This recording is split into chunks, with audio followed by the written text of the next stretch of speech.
रास्ते में आए हुए भय और प्रलोभन को स्वीकार नहीं करता, कदम नहीं लड़खड़ाता, तब उसके अंदर ये 33 गुण प्रकाशित हो जाते हैं। ये जिसके अंदर है वो भगवान अजित को अपने अधीन कर लेता है।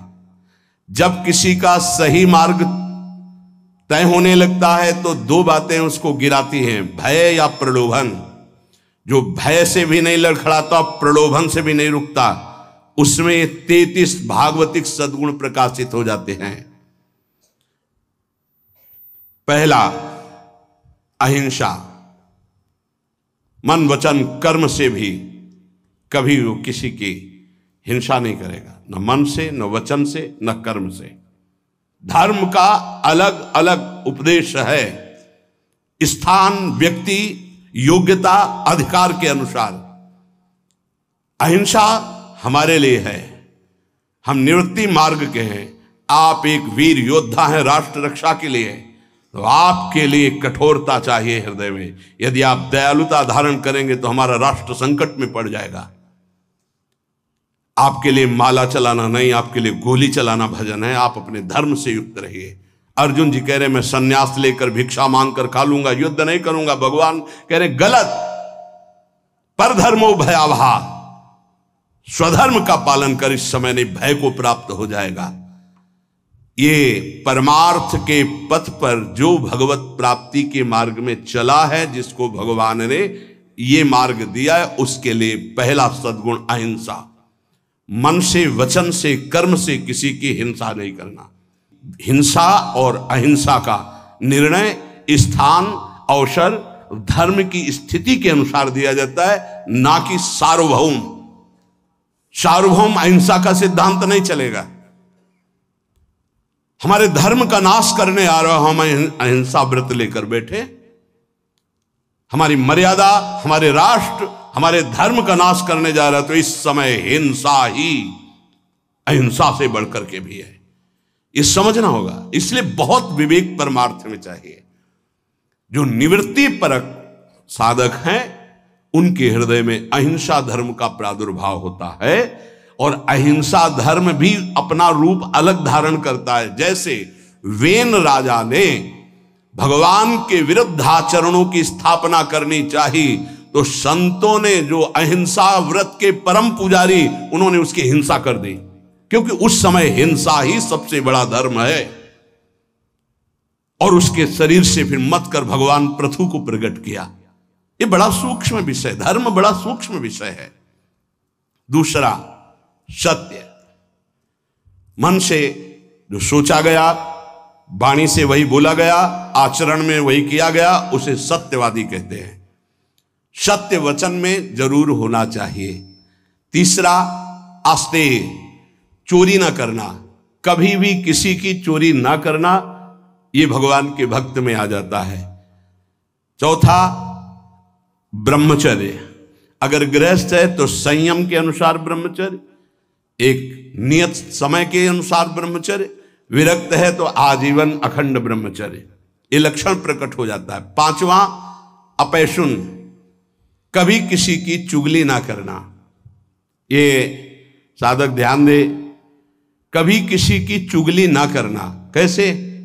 तुम सुना उसने ऐसा ऐसा ऐसा आग लगा दी, फिर उसकी बात तुम्हें सुना, जिसकी बात थी वो तो ऐसा कह रहा है, दोनों भिड़ा दिया, मुस्कुरा के चल दिया।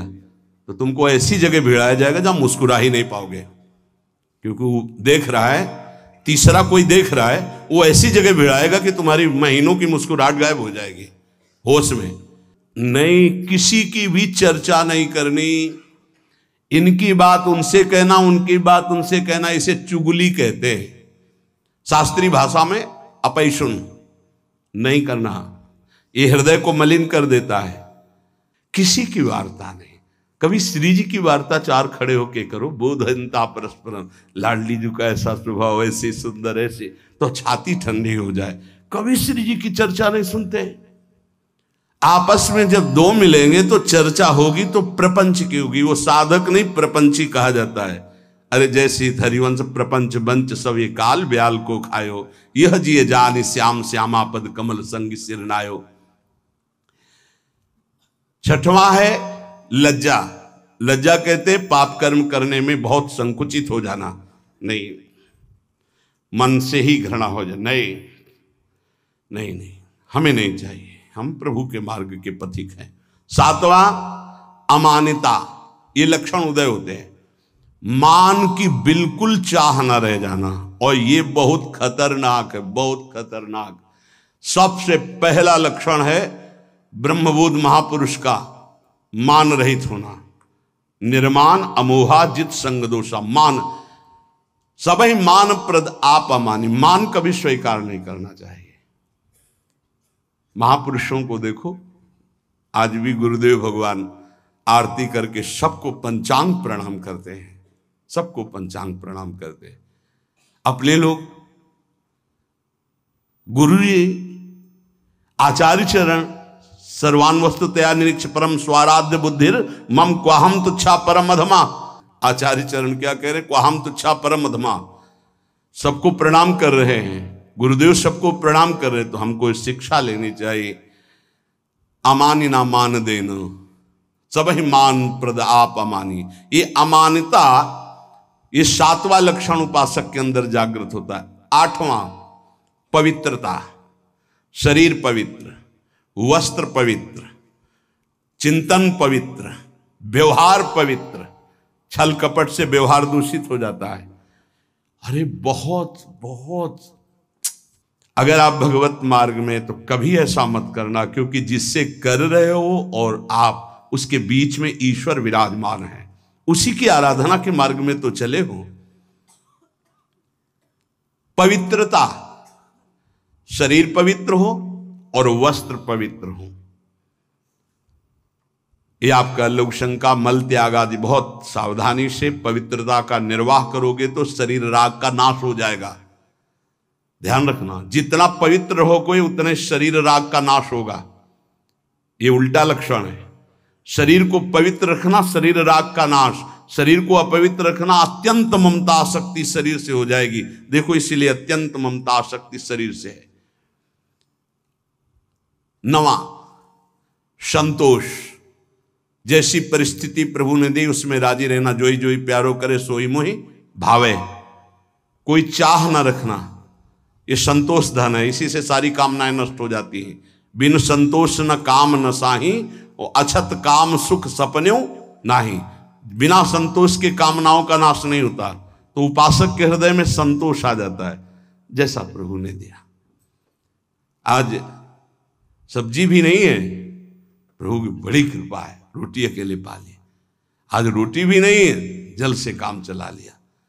किसी संत से किसी ने पूछा कि प्रसाद पाया, तो उन्होंने कहा नहीं, माधुकरी नहीं मिली। फिर क्या पाया? बोले पा लिया है। क्या पाया? बोले भूख को पा लिया है। आज प्रभु की इच्छा है से भूख को पा लिया है। संतोष, काहू सो कछु न चाहोगो, संतोष। 10वां तितिक्षा, महान सहनशील। दूसरे के कटु वचन, शरीर की पीड़ा, ऋतुओं का प्रभाव, अंदर की जलन, संतुष्टायन केनवा। तितिक्षा, ये महान लक्षण है भगवत प्राप्ति के मार्ग के पथिक का। जरा सी बात में विक्षिप्त हो जाना, चिड़चिड़ा स्वभाव कर लेना, नाना प्रकार की असत वृत्तियों में दौड़ जाना, ये साधक का स्वभाव नहीं होता। बड़े से बड़े कष्ट को हंसकर सहना, बड़े से बड़ी विपरीत परिस्थिति को मुस्कुरा के सहना, ये भगवान के पार्षद का लक्षण होता है। आप भगवान के पार्षद हैं, भगवत मार्ग के पथिक, चाहे गृहस्थी हो चाहे विरक्ति। 11वां निष्कपटता। संत सरल चित जगत हित जान स्वभाव सने। संतों का स्वभाव, उनका सने, उनकी चित्त की स्थिति सरल होती है, कपट नहीं। निष्कपटता उनके हृदय में जागृत हो जाती है। 12वां संत संग में अत्यंत गाढ़ प्रेम आसक्ति, ये पैदा हो जाए भगवत कृपा पात्र के अंदर। 12वां संत संग, सत्संग, भागम भाग मच जाएगा। कैसे मैं सत्संग में आगे बैठूं जिससे मैं वक्ता के मुखारविंद पर चातक की तरह दृष्टि रख करके उनके वाक्यों का पान स्वाति की बूंद की तरह करूं। सच्चे श्रोता का लक्षण, मैं भाग कर जाऊं और उनको देखता रहूं और उनके वाक्य जो निकल रहे हैं उनका पान करूं श्रवणेन्द्रिय के द्वारा।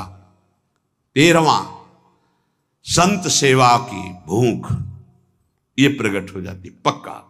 मैं साधु हूं ऐसा नहीं रहता, यही रहता है भगवान कब ऐसी कृपा करेंगे कि संत सेवा हो जाए।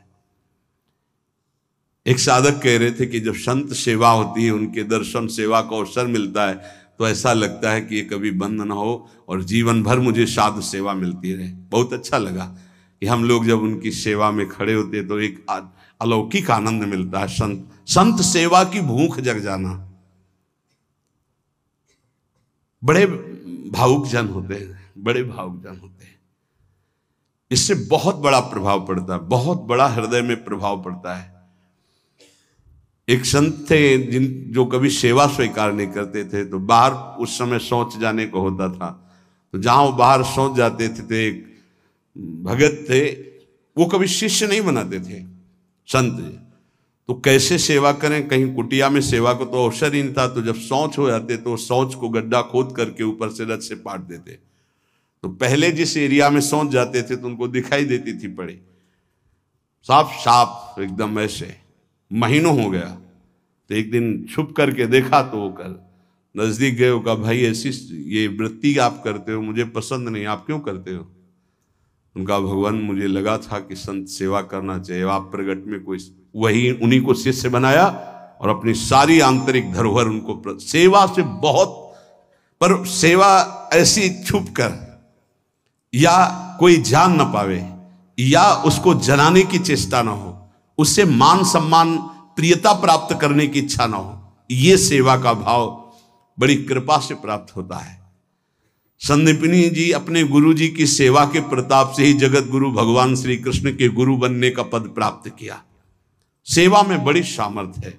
स्वयं रघुनाथ जी गुरु सेवा संत सेवा के इतने इच्छुक कि विश्वामित्र जी की आज्ञा में रहे, उनके साथ साथ रहे, उनके चरण दबाए, उनके जिनकी आज्ञा का पालन समस्त वैदिक ब्रह्म ऋषि सिद्धांत पूर्वक करते हैं, वो प्रभु आज्ञा पालन कर रहे हैं विश्वामित्र जी की, हर कदम पर आज्ञा लेकर जा रहे हैं। 14वां, तप। तप कहते हैं मन में आए हुए विकारों को सह जाना, उसके अनुसार भोग क्रिया न करना, वो जो ताप होता है उसे सह जाना तप कहते हैं। अपने परमार्थ मार्ग में चलने में जो कष्ट मिलता है उसको हंस के सह जाना, उसे तप कहते हैं।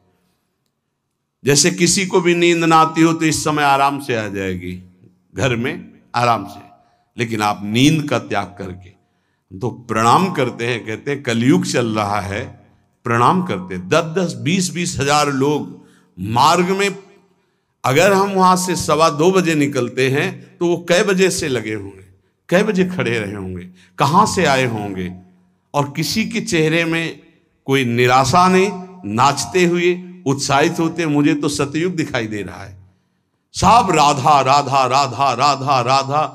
कहां उनकी नींद है, कहां उनकी सुविधाएं? छोटे छोटे गोद में बच्चे लिए धक्का खाते हुए खड़े हुए, बलियारी उनको प्रणाम है। क्या देखने के लिए खड़े हैं?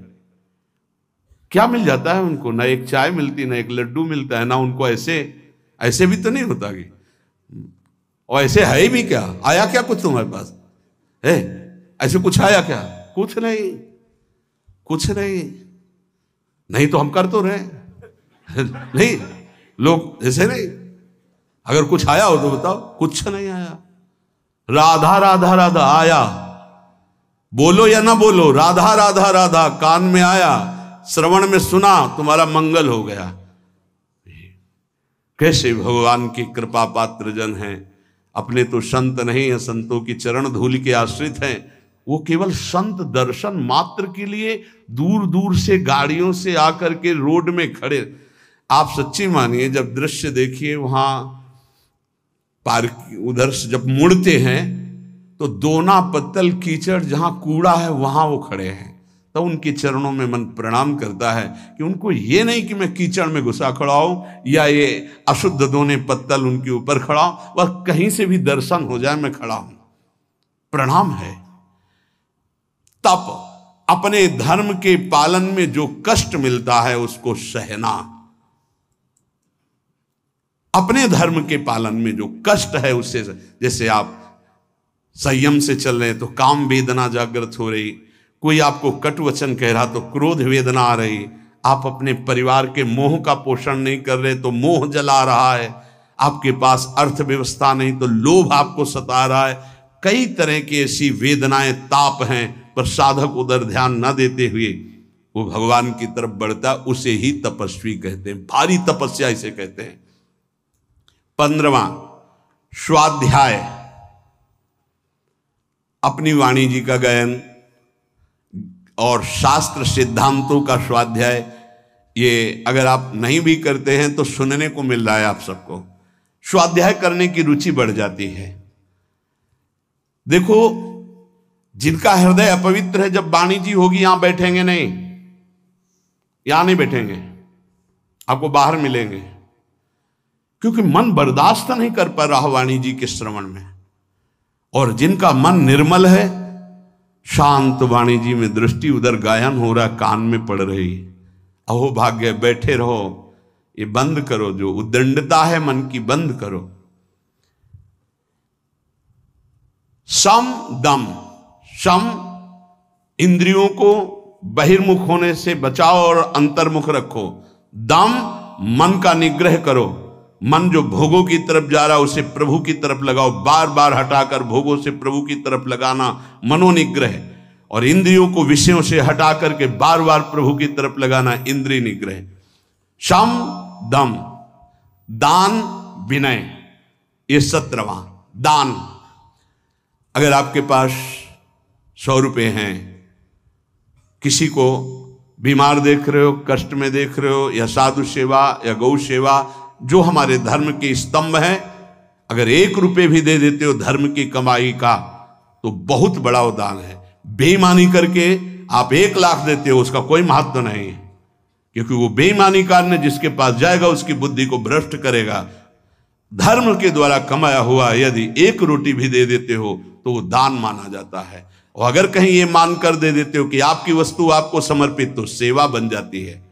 विनय, आपका व्यवहार विनय पूर्वक होना चाहिए। सबहि मान प्रद आप अमानी, विनय इसी में आएगा।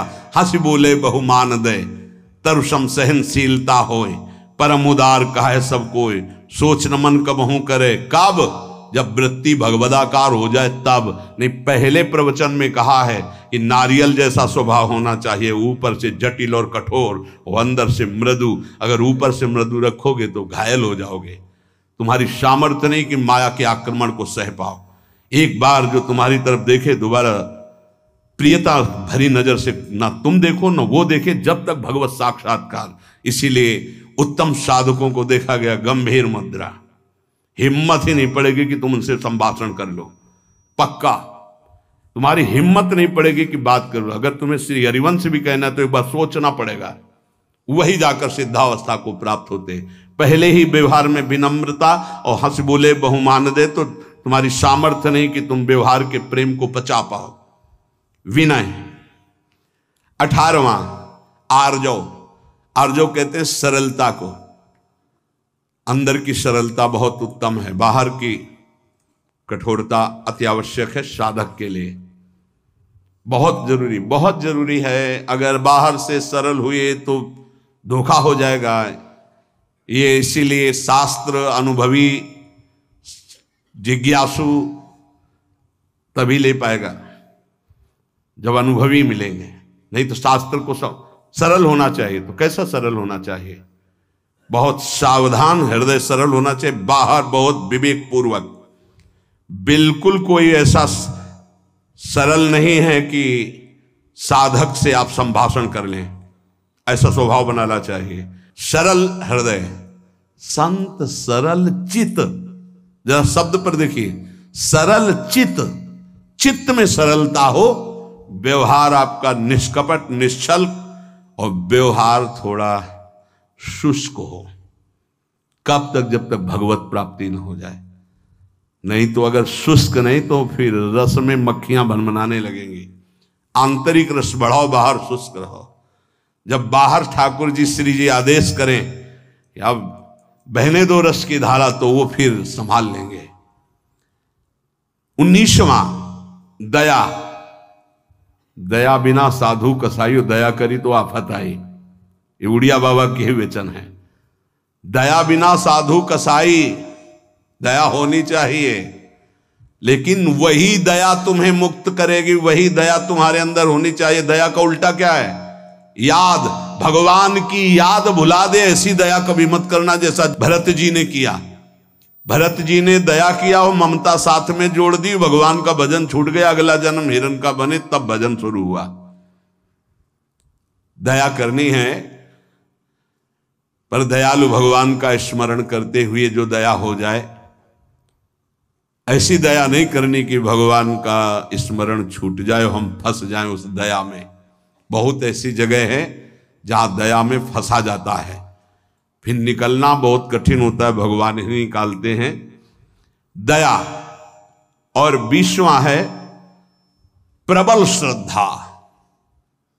एक होती श्रद्धा, हमें आप पे बहुत श्रद्धा। प्रबल श्रद्धा, किसी के कुछ भी कहने पर भी हमारी श्रद्धा में कोई फर्क नहीं है, कुछ भी।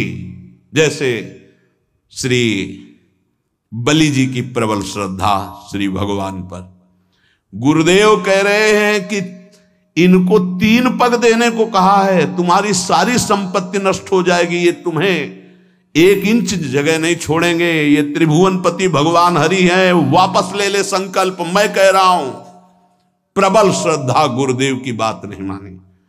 और प्रबल श्रद्धा, शाप दे दिया, जा ईश्वर भ्रष्ट हो जा, फिर भी कोई भय नहीं, संकल्प किया। प्रभु ने अपना विस्तार किया, नाप लिया सब कुछ, और फिर डांट लगाई। देखो प्रबल श्रद्धा। बोल 3 पग पृथ्वी दान के लिए कह रहा था, आप कहां? गुरु ने मना किया था, नहीं माना ना, बड़ा दानी बनता था। वरुण पास से बांध दिया जो प्रतिपल महान कष्ट देता है। अब बोल 3रा पग कहां पूरा करेगा? बलि जी की प्रबल श्रद्धा में कोई फर्क नहीं पड़ा। प्रहलाद जी के नाती हैं, महाभागवत प्रहलाद जी के नाती, विरोचन पुत्र महाराज बलि।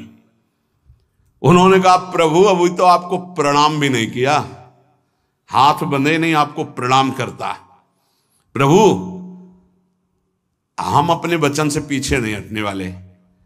3 पग कहा था, 2 पग में सब नाप लिया, उतने ही बड़े बनो जितने बड़े में मांगा था, और 3रा पग मेरे सर पे रखो और मुझे नाप लो। 2 पग में संपत्ति और 3रे पग में संपत्तिवान को भगवान बिक गए। इसे कहते हैं प्रबल श्रद्धा। गुरु ने साप दे दिया, गुरु ने मना किया, भगवान ने बांध दिया, कटाक्ष किया, पर श्रद्धा पे कोई फर्क नहीं पड़ा। इसे कहते हैं प्रबल श्रद्धा। 21वां विवेक। ये विवेक बहुत बड़ा साधक का बल होता है, ये कहीं फंसने नहीं देता, हर जगह से विवेक बचा लेता। बहुत सुंदर अस्त्र है विवेक, जो हर समय काटता रहता है। मोह, ममता, राग, काम, क्रोध, लोभ, मद, सबको काट के भगवान की प्राप्ति कराने में बहुत बड़ा हाथ है विवेक का। और ये विवेक किसी बाजार में नहीं मिलता है, ये केवल साधु समागम में मिलता है। बिन सत्संग विवेक न होई, और राम कृपा बिन सुलभ न सोई। बिना सत्संग के विवेक नहीं होता, बिना राम कृपा के सत्संग नहीं प्राप्त होता। 22वां दृढ़ वैराग्य। दृढ़ वैराग्य त्याग कहते हैं। भोग सामग्री की भोगने की इच्छा है, पर भोगूंगा नहीं क्योंकि भगवत प्राप्ति करनी है, इसे त्याग कहते हैं। भोग सामग्री की भोगने की इच्छा का ही नाश हो गया है। भोग सामग्री आसपास है लेकिन नहीं, इच्छा ही नहीं है, उसका नाम वैराग्य है। दृढ़ वैराग्य, यहां से लेके ब्रह्मलोक तक के किसी भी भोग की सामर्थ्य नहीं कि उस उपासक के मन को ललचा दे, चलायमान कर दे, उसे दृढ़ वैराग्य कहते हैं। ये जागृत हो जाता है। 23वां एकांत सेवन की रुचि, अंतर्मुख। एकांत सेवन की रुचि अंतर्मुख, बाहर के लिए कमरे की बात नहीं है। यहाँ कमरे में भी बैठकर आप एकांत नहीं रहेंगे यदि अंतर्मुख नहीं है, विषय चिंतन कर रहे हैं तो आप बाहर ही हैं, एकांत नहीं। एकांत अपने इष्ट के चिंतन में निरंतर लगे रहना। 24वां, किसी भी तरह का कोई भी परिग्रह न रखना अपने लिए, कोई भी परिग्रह अपने लिए नहीं रखना। जिसने आज दिया है वही कल देगा। जो पूरे विश्व का भरण पोषण करता है वो इस शरीर का भी भरण पोषण करेगा। चिंता क्या करनी है? हम अपने कर्तव्य का पालन करते हैं, चिंता नहीं। हम प्रभु की आज्ञा में अपने जीवन को समर्पित करते हैं, भोगों की संग्रह में नहीं। अपरिग्रह, अपरिग्रह दो प्रकार का होता है, एक बाहर से लिया हुआ दान और एक अंदर चिंतन। ना हमें भोगों के, अगर आज जो है ये खाने को मिल जाता, अगर ऐसा वस्त्र मिल जाता, ऐसा ऐसा, ना अंदर से चिंतन और बाहर से प्राप्त होने पर जितना हमारे शरीर का भरण पोषण इसके अलावा नहीं है, हमें नहीं चाहिए। अगर वो उस पर महत्व बुद्धि है तो परिग्रह, परिग्रह है तो भगवान के अनुराग में बाधक है। अपरिग्रह, बाहर और आंतरिक दोनों जगह से आशा शून्य हो जाना। आशा ही परमम दुखम नैरास्यम परमम सुखम, अपरिग्रही का लक्षण है। बिना आशा के जो भोग प्राप्त हुआ है उसमें भी पहले विवेक के द्वारा देखना है कि धर्मयुक्त है कि नहीं, फिर विवेक के द्वारा निर्णय करना है साधना में सहयोगी है कि नहीं, फिर कितनी आवश्यकता है उतना उपभोग करना। 25वां समाधान, कई बार कहा है सत्संग में कि साध्य और साधन के विषय में साधक का समाधान हो जाना चाहिए। आपको पता है आपका साधन क्या है, आपको पता है आपके साध्य कौन है, बस साध्य निश्चित किए, श्यामा श्याम। साधन उनके गुरुदेव के द्वारा जो दिया हुआ उपासना का मार्ग है, बस उसी पर। अब साध्य साधन के विषय में कोई प्रश्न नहीं, कोई संशय नहीं। चित्त का भगवदाकार हो जाना, अपने आराध्य देव में समर्पित हो जाना ही वास्तविक समाधान कहा जाता है। अब इस इष्ट के विषय में या साधन के विषय में कोई शंका नहीं, उसे समाधान कहते हैं। 26वां उपरति, वैराग्य के ऊपर का हिस्सा है। वैराग्य में तो भोग सामग्री है पर भोगने की इच्छा नहीं है। उपरति में भोग सामग्री है ऐसा बोध भी नहीं रहता, एकमात्र केवल परमात्मा बुद्धि, ये उपरति जागृत हो जाती है। 27वां भगवत तेज, जिससे सब भयभीत रहते हैं उसे भगवत तेज कहते हैं। कोई भी त्रुटि गलती करोगे, कोई भी धर्म विरुद्ध आचरण करोगे, तुम्हारा मन सामने आने के लिए नहीं कह पाएगा। तुम कटोगे, सामने नहीं आओगे। तुम्हारा अगर ज्यादा अपराध बन गया तो निंदा करने लगोगे, द्वेष करने लगोगे गुरुजनों से, क्योंकि तुम्हारे नाश का कारण बनेगा। भागवतिक तेज, जैसे श्री कपिल जी महाराज से सागर के जो 60,000 पुत्र थे, वहां आश्रम में घोड़ा बंधा हुआ था, उनको तो पता ही नहीं था, ध्यान में थे, किसी ने बांध दिया। उनको लगा कि इन्होंने तो उपद्रव मचा दिया, तो केवल देखा था, सोचा नहीं था। इतने में सब के सब भस्म हो गए। इसे भगवत तेज कहते हैं। दूसरा भगवत तेज का स्वरूप, घोर विषयी पामर नीच आचरण करने वाले की चित्त वृत्ति का परिवर्तन करके परमार्थ पे खड़ा कर देना, भगवत मार्ग में चला देना, इसको भागवतिक तेज कहते हैं। ये तेज महापुरुषों में अपराधियों के अपराध को रोक देना, मलिन वृत्ति को उठाकर भगवदाकार कर देना, ये जो तेज है ये भक्त में जागृत होता है, संतों में जागृत होता है। इसी से जगत मंगल होता है, इसी तेज से। जैसे किसी एक वैज्ञानिक ने, कल डॉक्टर कैंसर के और विज्ञान संपन्न थे, उन्होंने कहा मेरा विज्ञान आपकी इस प्रवचन में एक बात जो आई उसको स्वीकार नहीं करता कि किसी संत ने थूक दिया तो कैंसर ठीक हो गया।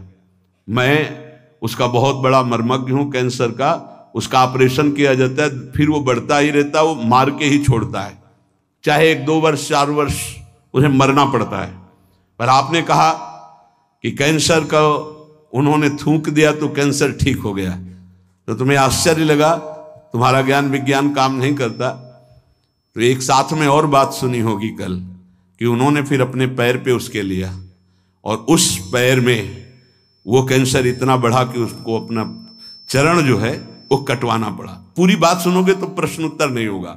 अब तुम्हारे अंदर ये सामर्थ्य नहीं कि तुम दूसरे के प्रारब्ध को ट्रांसफर कर लो अपने ऊपर, लेकिन उन महापुरुषों में सामर्थ्य है। इसे भगवत तेज कहते हैं। तुम विज्ञान पढ़ लिख कर बुद्धि की धरा से प्राकृतिक वस्तु के केवल जानकार हो सकते हो, लेकिन जिसने बुद्धि सच्चिदानंद में लगा दी है वो अप्राकृत दिव्य चिदानंद भाव को तुम प्राकृतिक बुद्धि से कैसे तौल सकते हो? तुमको क्या पता?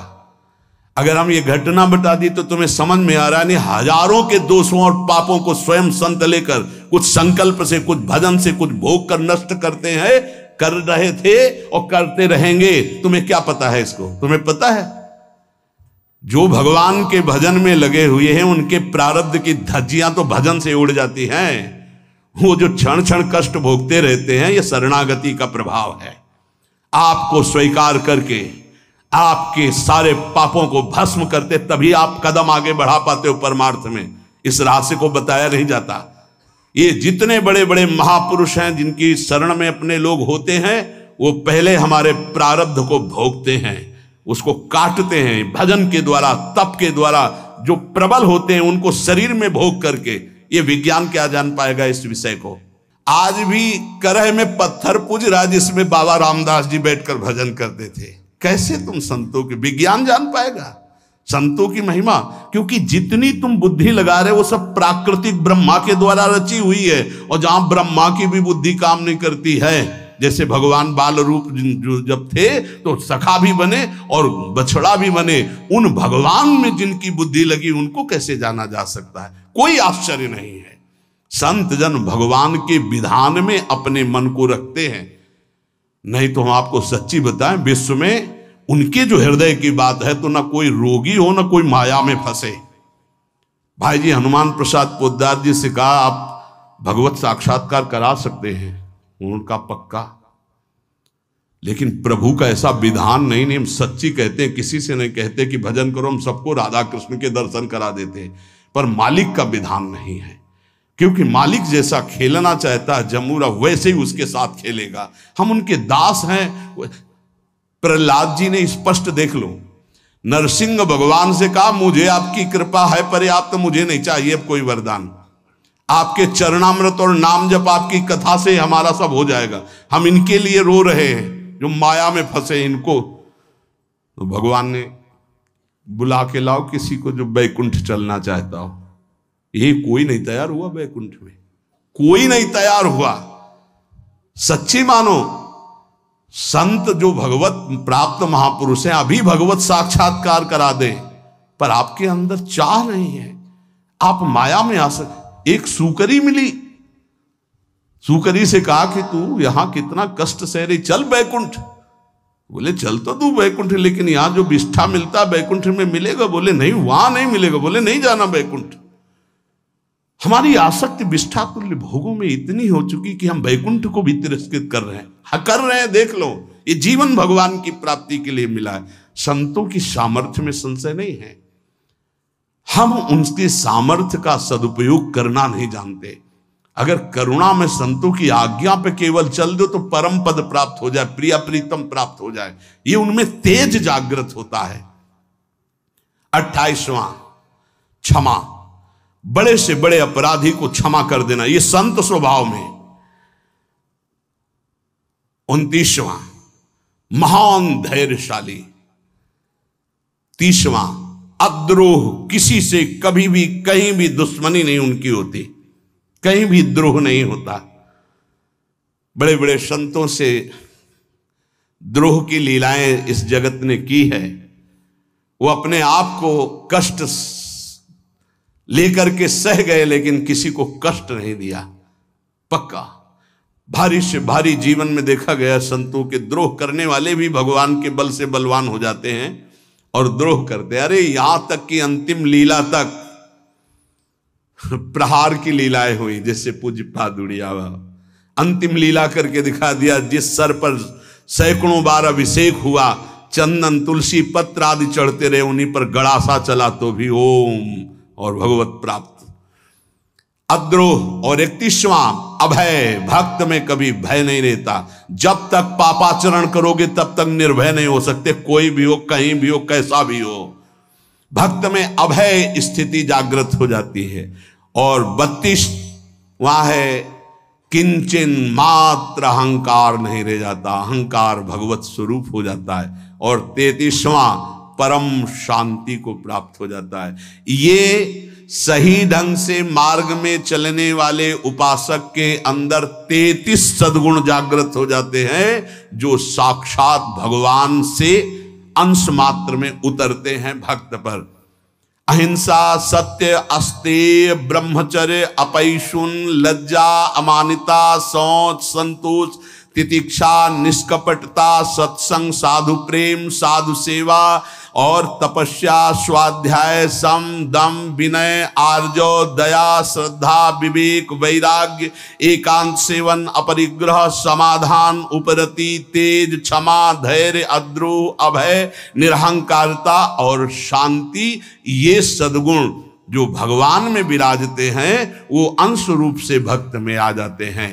हमें चाहिए मन वचन कर्म से इस बार हम निकले इस माया दलदल से, अपनी दैन्यता जो भोगों की बनाए हुए हैं, जो अपने में हीन भाव, हम गृहस्थ हैं, हम विषयी हैं, हम पापी हैं, अरे कुछ नहीं, हम भगवान के हैं। 100 बार हार करके भी अगली छलांग भगवान की तरफ मारेंगे और हम निकलेंगे इस प्रपंच से। कोई भी घबराने की जरूरत नहीं। गलतियां सबसे होती जो इस भूमि में पैदा होता है। भूमि परत भा ढाबर पानी, तिम जीवन माया लपटानी। नहीं, पीछे नहीं हटना, निराश नहीं होना, उदास नहीं होना, हर कदम राधा राधा राधा आगे बढ़ाना है और हमें इसी जन्म में भगवत प्राप्ति करनी।